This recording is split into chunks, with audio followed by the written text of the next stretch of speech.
With the big telephone company, for caller ID, call blocking, call forwarding, call waiting, and three-way calling, you can end up paying almost $50 a month for all that. But with Rev Voice, you get all those features for free.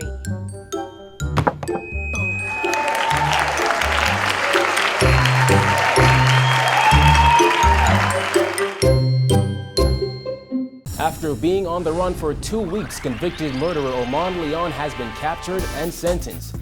Cubans held unlawfully for 3 years finally see freedom. BTC explains lingering issues with WhatsApp, plus scholarships for Bain and Grantstown teens. We've got those stories and a lot more coming up tonight. I'm Kyle Joaquin in NB12 Starts Now.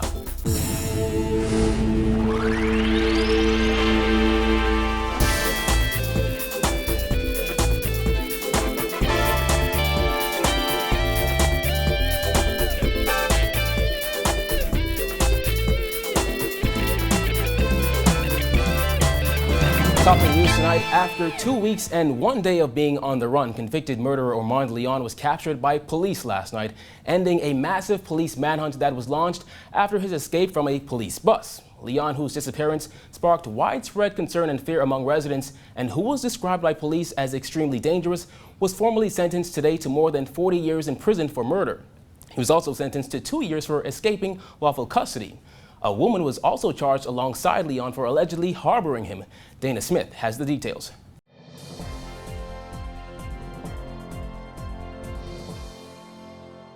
Convicted murderer Orman Leon was captured last night at a home in Bushes off Fire Trail Road, but many are still wondering how exactly did he escape custody in the first place. Well, Police Commissioner Ellison Greenslade said officers are talking to Leon and assessing the situation to determine what happened. He is speaking to us. He is saying a lot of things to us. We will have to assess what he says to us. And we'll determine very, very soon whether there's any validity to what he says. And if we have any information which would lead us to believe that something contrary took place, I will be the first to come back and tell you what actions I am taking decisively. Asked about claims of police assistance, Greenslade said he's not going to follow suggestions or rumors. But when pressed for answers on how Leon managed to escape, the commissioner said police are still investigating, but he will give the public answers as to whether it could have been a mechanical breakdown or an officer who, in his words, has not served you well. In the same way that I've come to you honestly at every turn, I'm prepared to come to you again as quickly as I can with the same measure of honesty, decency and respect, and to tell you as a public, your police officers have continued to serve well on the front lines, and there is a mechanical breakdown or some other issue that needs to be resolved. If that is not the case, I will likewise come back and tell you your officer has not served you well, and this is the decisive action that the Commissioner is going to take. I'm not suggesting anything untoward. I am saying, yes, the escaped convict is talking to us. He is saying things to us, and that will be assessed as quickly as we can today, because he's going to go to court shortly and will be taken back home where he belongs, as per the law. Asked if police are taking any measures to upgrade security, the commissioner said upgrades are carried out continuously. He added he doesn't want to sound any alarm at this stage, but if it's determined the force needs to do something with security or take disciplinary action or do something criminally in terms of additional charges, it will. Greenslade said the success story is that a very dangerous man is now back in custody thanks to hard work and dedication by officers. He also thanked the public for their support. At 11:15 p.m. last night, a highly trained, heavily armed, focused strike force team from the Drug Enforcement Unit developed a target profile in bushes just off Fire Trail Road. That would be an area near to the police force firing range. Executed a search warrant with force and took into custody the escaped felon, convicted murderer, Orman Leon.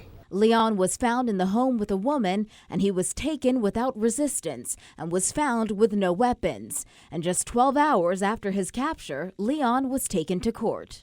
Leon arrived at the Supreme Court handcuffed and flanked by several officers. He appeared before Justice Bernard Turner, who ultimately sentenced him to more than 40 years in prison.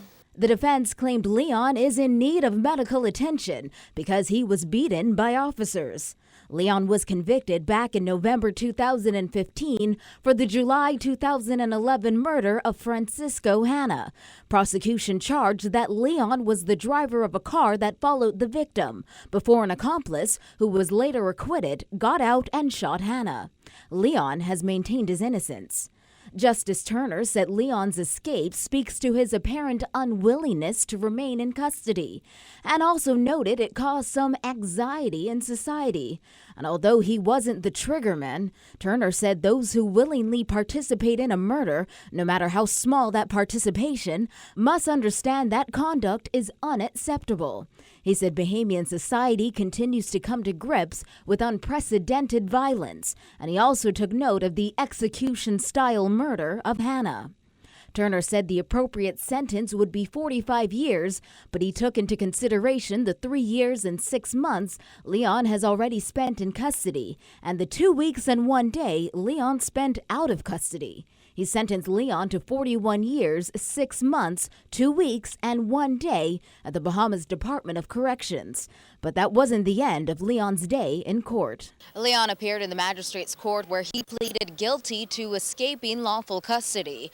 Appearing alongside him was 35-year-old Charlene Stubbs, who was charged with harboring Leon. She pleaded not guilty.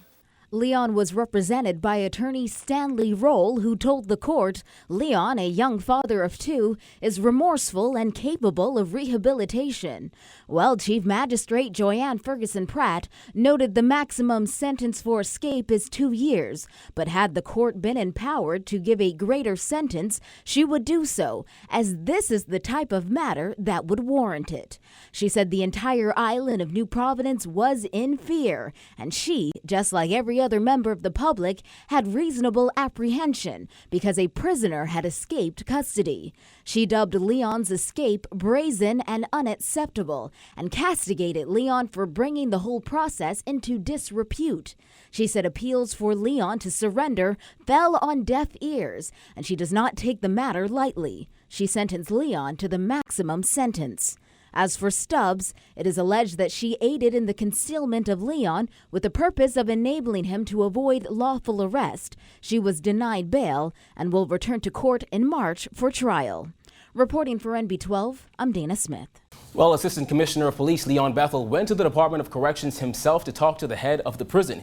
He said he wanted to be sure that all measures were in place to secure the once escaped convict and to ensure he never escapes again. Ormond Leon has been taken back home to prison. I've just visited the acting Commissioner of Prison and the Deputy Commissioner of Prison and turned over Ormond Leon to them. He is now safe at this facility where he will begin to serve his lengthy prison time. This is where he's supposed to be. He's supposed to have been here all along.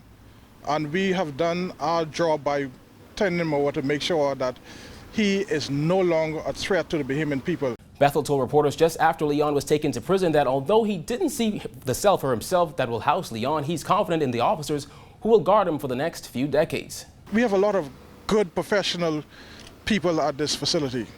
A lot of well-trained prison officers. This is well-staffed. The Bahamian people can trust this facility.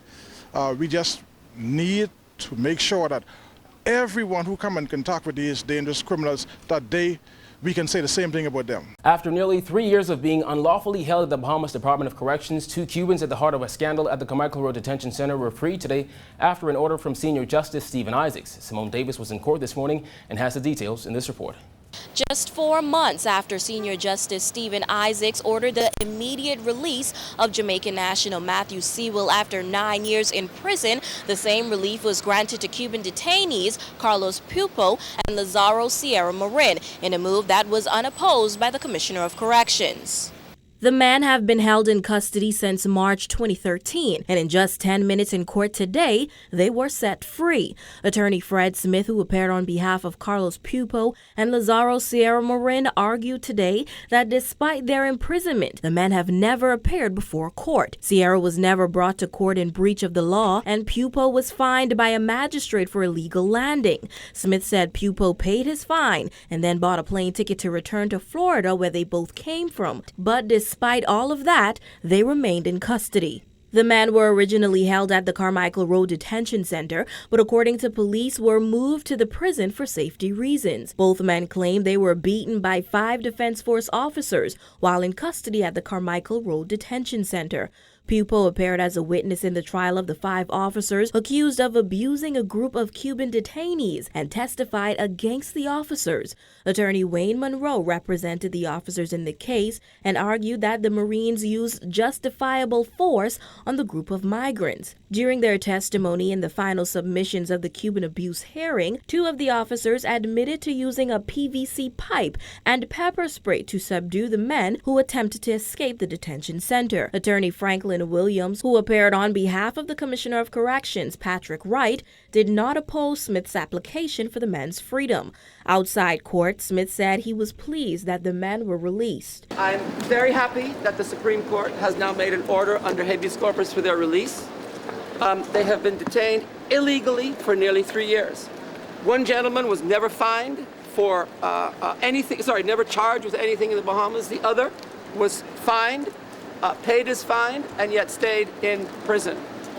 And so I beg my government, the Immigration Department, and the police to give everybody in the Bahamas due process. People should not be arrested, they should not be held, and they should not be detained illegally. Smith also asserted that the incident shows that the laws of the Bahamas are not respected. The Bahamas is not a Guantanamo Bay. We have Cubans here, so let's use that. The Bahamas is not Guantanamo Bay. And so we cannot be holding people indefinitely. We cannot be holding people without charges. We cannot be just taking people up to the Carmichael Detention Center and putting them up there and holding them for 1 year, 2 years, 3 years, 4 years, 5 years without charges. The Bahamas is a democracy. The Bahamas has a constitution. We are supposed to be respecting the laws. And I call on the government, first and foremost, to respect the laws. The government cannot ask people to respect the law if the government doesn't respect the law first. While it is unsure where the man would go after being freed, Sierra said now that he's a free man, he just wants to go home. Pray to God every day for to be released, and that's the day, you see. So thanks very much for everything. We're feeling good. I'm ready to go home. We're feeling good.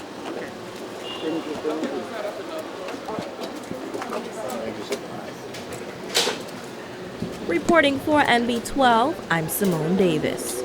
When NB12 returns, BTC talks about issues with WhatsApp. Stay tuned.